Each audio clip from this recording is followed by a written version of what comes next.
ദില്ലിയിൽ നാടകീയ രംഗങ്ങൾ. CJP പ്രതിഷേധത്തിനിടെ പെല്ലറ്റ് ആക്രമണത്തിൽ പരിക്കേറ്റ വിദ്യാർത്ഥിയുടെ പരാതിയിൽ കേസെടുക്കണമെന്നാവശ്യപ്പെട്ട് രാഹുൽ ഗാന്ധി പോലീസ് സ്റ്റേഷന് മുന്നിൽ കുത്തിയിരിക്കുന്നു. വിദ്യാർത്ഥിയുടെയും മാതാവിന്റെയും ഒപ്പമിരുന്നാണ് പ്രതിഷേധം.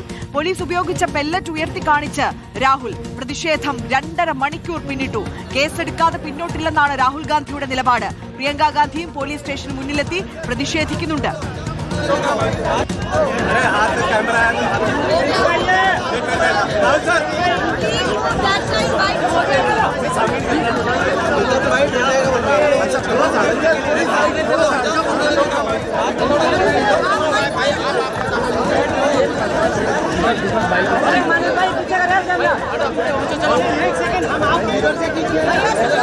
ये है पैलेट्स, ये कहां से आए?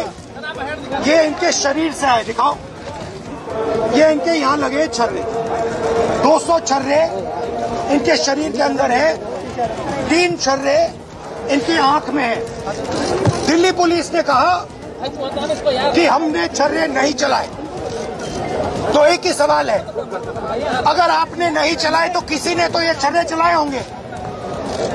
शायद किसी और ने इन पर छर्रे चला दिए, और अगर किसी और ने नहीं चलाए तो पता नहीं, शायद इन्होंने ही छर्रे चला दिए हों। मगर क्राइम तो हुआ है, क्योंकि इनके शरीर में छर्रे हैं। हम सिर्फ ये कह रहे हैं कि FIR दर्ज कीजिए। കേസെടുക്കുന്നതിൽ സാങ്കേതിക പ്രശ്നമുണ്ടെന്നാണ് പോലീസിന്റെ നിലപാട്. പ്രതിഷേധം കണക്കിലെടുത്ത് സ്ഥലത്ത് ദ്രുതകർമ്മസേനയെ വിന്യസിച്ചിട്ടുണ്ട്. വന്ദേമാതരം വിവാദത്തിൽ നിന്ന് ശ്രദ്ധ തിരിക്കാനുള്ള ശ്രമമാണെന്നാണ് BJPയുടെ വാദം. നോബിൾ മാരിക്കാരൻ വീണ്ടും ചേരുകയാണ്. നോബിൾ, പ്രധാനമന്ത്രിയുടെ വസതിക്ക് മുന്നിലേക്ക് രാഹുൽ ഗാന്ധി ഏത് തരത്തിലാണോ ഒരു മിന്നൽ പ്രതിഷേധം നടത്തിയത്, സമാനമായ രീതിയിലായിരുന്നു പാർലമെന്റ് സ്ട്രീറ്റ് പോലീസ് സ്റ്റേഷന് മുന്നിലേക്കും ഇന്ന് ഒരു പ്രതിഷേധം നടന്നത്. പ്രിയങ്ക ഗാന്ധി, ജയറാം രമേശ് അടക്കമുള്ള ദേശീയ മുഖങ്ങളെല്ലാം അണിനിരന്ന വലിയൊരു പ്രതിഷേധം. അതിൽ കൂടുതൽ പ്രവർത്തകർ അണിചേർന്നുകൊണ്ടേയിരിക്കുന്നു ഓരോ നിമിഷവും. ഇപ്പോൾ പ്രതിഷേധം 3 മണിക്കൂർ പിന്നിട്ടിരിക്കുകയാണ്. കേസെടുക്കാതെ പിന്നോട്ടില്ല എന്ന നിലപാടിൽ ഉറച്ചു നിൽക്കുന്നു അല്ലേ?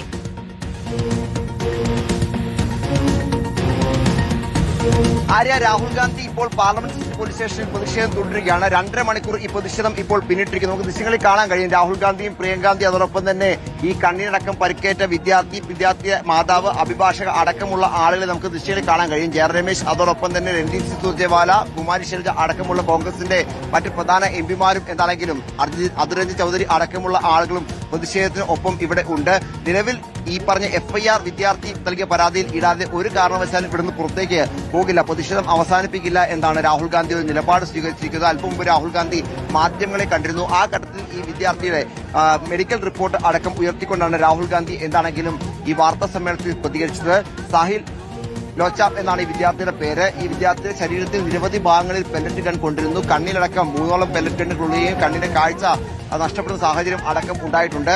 ആ ശരീരത്തിൽ അടച്ച പെല്ലറ്റ് ഗൺ അടക്കം ഒരു ചെറിയ ഡെപ്പിയിൽ രാഹുൽ ഗാന്ധി ഉയർത്തി കാണിക്കുകയും ചെയ്തു. വലിയ പ്രതിഷേധമായി മാറുന്ന കാഴ്ചയാണ് എന്താണ് കാണാൻ കഴിയുന്നത്. നിലവിൽ പാർലമെന്റ് സിറ്റി പോലീസ് സ്റ്റേഷനകത്തേക്ക് പ്രവർത്തകർക്കോ മറ്റു നേതാക്കൾക്കോ പ്രവേശനം നൽകിയിട്ടില്ല. പക്ഷേ പാർലമെന്റ് സിറ്റി പോലീസ് സ്റ്റേഷന് പുറത്ത് വലിയ പ്രതിഷേധം കോൺഗ്രസ് പ്രവർത്തകരുടെ ഭാഗത്ത് ഇപ്പോൾ തുടരുന്നുണ്ട്. ജയറാം രമേശ് അടക്കമുള്ള ആളുകളെ ഒരു ഘട്ടത്തിൽ ഇങ്ങോട്ട് കടത്തിവിടാൻ തയ്യാറായിരുന്നില്ല. അതിന് പിന്നാലെ പ്രിയങ്ക ഗാന്ധി എത്തിയതോടാണ് പ്രവർത്തകർ വലിയ പ്രതിഷേധമായി ഈ പോലീസ് സ്റ്റേഷന്റെ ഗേറ്റ് തള്ളി തുറന്നുകൊണ്ട് അകത്തേക്ക് കടക്കുന്ന സാഹചര്യം ഉണ്ടായത്. അതിന് പിന്നാലെ റാപ്പിഡ് ആക്ഷൻ ഫോഴ്സിനെ അടക്കം അധികമായി സ്റ്റേഷന്റെ അകത്ത് വിന്യസിച്ചിട്ടുണ്ട്. ഇപ്പോൾ പോലീസ് ഇക്കാര്യത്തിൽ ഒരു മറുപടി പറയുന്നത് ഇങ്ങനെയാണ്. മറുപടി, അതായത് കൂടുതൽ കൂടിയാലോചനകൾ ഇക്കാര്യത്തിൽ ആവശ്യമുണ്ട്. കേസെടുക്കുന്നതിൽ സാങ്കേതികമായ പ്രശ്നങ്ങളുണ്ട്.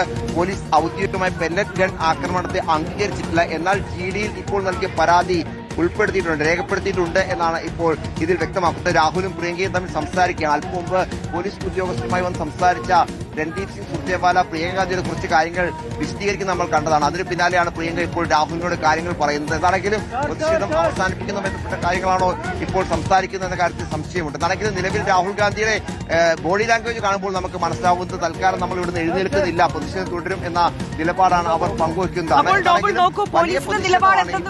ഇത്തരത്തിൽ കേസെടുക്കുന്നതിൽ സാങ്കേതിക പ്രശ്നമുണ്ട്, അപ്പോൾ കേസെടുക്കാൻ കഴിയില്ല എന്നുള്ളതാണ്. കേസെടുക്കാതെ പിന്നോട്ടില്ല എന്നുള്ള നിലപാടിൽ രാഹുൽ ഗാന്ധി അവിടെ പ്രതിഷേധം തുടരുകയാണെങ്കിൽ പോലീസിന്റെ തുടർ നീക്കം ഏത് തരത്തിലുണ്ടാകുമെന്നാണ് കരുതേണ്ടത്.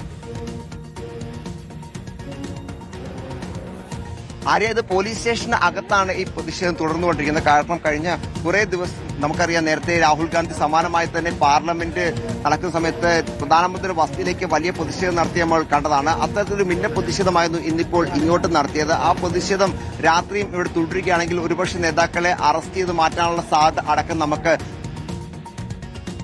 തള്ളിക്കളയാൻ കഴിയില്ല. എന്താണെങ്കിലും ഇപ്പോൾ രാഹുൽ ഗാന്ധി നമ്മൾ മനസ്സിലാക്കുന്ന പോലീസ് സ്റ്റേഷനകത്തേക്ക് ഒരുപക്ഷെ പ്രിയങ്കാഗാന്ധി ഒരുപക്ഷെ പോലീസ് സ്റ്റേഷനകത്തേക്ക് ചർച്ചകൾക്ക് വേണ്ടി പോകുന്നു എന്ന സൂചന ലഭിക്കുന്നുണ്ട്. പ്രിയങ്കാഗാന്ധി എന്താണെങ്കിൽ പോലീസ് സ്റ്റേഷനകത്തേക്ക് പോകാൻ വേണ്ടി ഇപ്പോൾ രാഹുൽ ഗാന്ധി അടക്കം ഇരുന്ന സ്ഥലത്ത് നിന്ന് പുറത്തേക്ക് എന്താണെങ്കിലും പോയിട്ടുണ്ട്. ഒരുപക്ഷെ ഉദ്യോഗസ്ഥരുമായി പ്രിയങ്ക ഇത്തരത്തിൽ ആശയവിനിമയം നടത്തും എന്നാണ് നമുക്ക് മനസ്സിലാക്കുന്നത്. ഇപ്പോൾ ജയറാം രമേശുമായി പ്രിയങ്കാഗാന്ധി സംസാരിക്കുന്നുണ്ട്. ജയറാം രമേശും പ്രിയങ്കാഗാന്ധിയൊക്കെ അത്യാവശ്യം കാര്യങ്ങൾ ആശയവിനിമയം നടത്തുന്നുണ്ട്. ഒപ്പം ഈ വിദ്യാർത്ഥിയുടെ മെഡിക്കൽ റിപ്പോർട്ട് അടക്കം പ്രിയങ്കാഗാന്ധിയുടെ കയ്യിൽ ഉണ്ട് എന്നാണ് നമുക്ക് വിവരം ഉള്ളത്. പ്രിയങ്കാഗാന്ധി ഇപ്പോൾ പോലീസ് സ്റ്റേഷന് അകത്തേക്ക് പോയി കഴിഞ്ഞാൽ ഒരുപക്ഷെ മെഡിക്കൽ റിപ്പോർട്ട് അടക്കം ചൂണ്ടിക്കാണിച്ചുകൊണ്ട് എഫ്ഐആർ ഇടണം എന്ന നിലപാട് തന്നെയായിരിക്കും പങ്കുവയ്ക്കാൻ പോകുന്നത്. അതിനുശേഷവും എഫ്ഐആർ ഇട്ടില്ലെങ്കിൽ തീർച്ചയായും ഈ പ്രതിഷേധം ഇതേപടി തന്നെ ഇവിടെ തുടരും എന്ന കാര്യത്തിൽ സംശയമില്ല. ഒരുപക്ഷെ വൈകുന്നേരം രാഹുൽ ഗാന്ധി അടക്കമുള്ള ആളുകളെ കസ്റ്റഡിയെടുത്ത് നീക്കാനുള്ള സാധ്യതയും നമുക്ക് തള്ളിക്കളയാൻ കഴിയില്ല. നേരത്തെ പ്രധാനമന്ത്രിയുടെ വസതിക്ക് വലിയ സമാനമായി തന്നെ രാഹുൽ ഗാന്ധിയുടെ നേതൃത്വത്തിൽ നേതാക്കൾ കുത്തിയിരുന്ന് വലിയ പ്രതിഷേധം സംഘടിപ്പിച്ചപ്പോൾ ഒടുവിൽ പ്രവർത്തകരെ അവിടെ നിന്ന് കസ്റ്റഡിയെടുത്ത് നീക്കുകയായിരുന്നു അന്ന് പോലീസ് ചെയ്ത്. സമാനമായ നടപടിക്ക് ഇവിടെയും സാധ്യതയുണ്ട്. പക്ഷേ ഇപ്പോൾ എന്താണെങ്കിലും പ്രതിഷേധം അവസാനിക്കുന്നില്ല. ശക്തമായ പ്രതിഷേധവുമായി പ്രവർത്തകരും ഒപ്പം രാഹുൽ ഗാന്ധിയും അതോടൊപ്പം തന്നെ ഈ പെല്ലറ്റ് ആക്രമണത്തിൽ മുറിവേറ്റ വിദ്യാർത്ഥിയും പരിക്കേറ്റ വിദ്യാർത്ഥിയും ഇവിടെ തുടരുകയാണ്. 2 പരാതികൾ നൽകിയിട്ടും ഇതുവരെ എഫ്ഐആർ എടുക്കാത്തോടെയാണ് ഈ പ്രതിഷേധം ഇത്ര ശക്തമാകുന്ന സാഹചര്യം ഉണ്ടായത്. ആര്യ ഓക്കെ, നോബൽ മാരിക്കാരനാണ് ദില്ലിയിൽ നിന്ന് വിശദമായ വിവരങ്ങൾ നൽകിയത്. പെല്ലറ്റ് ആക്രമണത്തിൽ പരിക്കേറ്റ വിദ്യാർത്ഥിക്കൊപ്പം കുത്തിയിരുന്ന് പ്രതിഷേധം തുടരുകയാണ് രാഹുൽ ഗാന്ധിയും കോൺഗ്രസ് നേതാക്കളും. എന്തായാലും കേസ് എടുക്കില്ല എന്നുള്ള നിലപാടിലാണ് ഇപ്പോൾ പോലീസ് ഉള്ളത്. അപ്പോൾ ഈ പ്രതിഷേധം ഏത് തരത്തിൽ മുന്നോട്ട് പോകും, പോലീസിന്റെ ഭാഗത്ത് നിന്ന് അറസ്റ്റ് ചെയ്ത് നീക്കുന്ന സാഹചര്യത്തിലേക്ക് കാര്യങ്ങൾ നീങ്ങുമോ എന്നുള്ളതൊക്കെ ആകാംക്ഷയായി നിലനിൽക്കുകയാണ്.